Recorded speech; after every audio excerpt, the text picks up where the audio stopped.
Utang pemerintah kini sudah lebih dari 10.000 triliun rupiah secara nominal.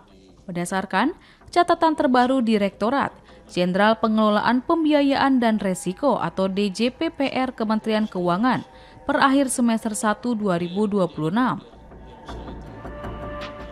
Secara nominal, nilai total utang pemerintah per 30 Juni 2026 itu sebesar 10.293 triliun rupiah dengan rasio utang setara 41,26% terhadap produk domestik bruto atau PDB. Nilai utang itu bertambah sekitar 373,27 triliun rupiah dibandingkan catatan pada akhir 31 Maret 2026 sebesar 9.920 triliun rupiah.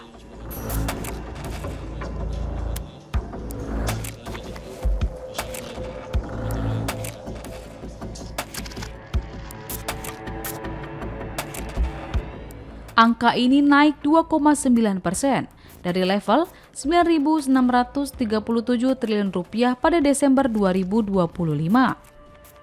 Dari total tersebut, mayoritas utang masih berasal dari penerbitan SBN yang mencapai 8.652 triliun rupiah atau sekitar 87,22% dari total utang pemerintah.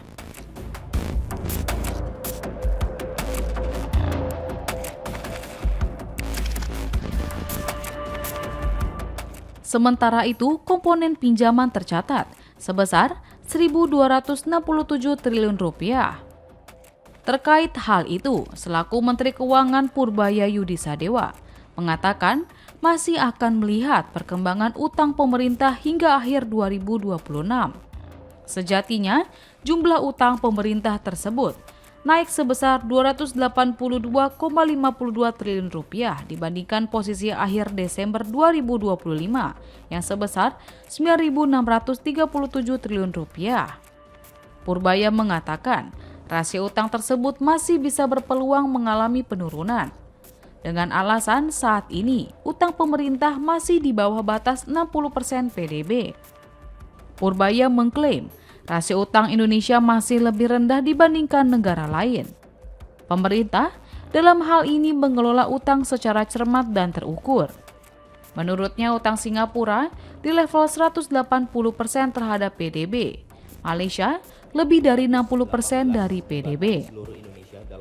Dia menyebut prinsip tersebut yang seharusnya dijadikan acuan dalam menentukan keberlanjutan pemerintah dalam mengelola utang negara. Bendahara ini pun menjelaskan, jumlah utang pemerintah harus dilihat secara berkelanjutan dan besaran pertumbuhan ekonomi. Ia mengaku akan memperketat defisit anggaran pendapatan dan belanja negara atau APBN agar tetap berada di bawah batas minimal 3%.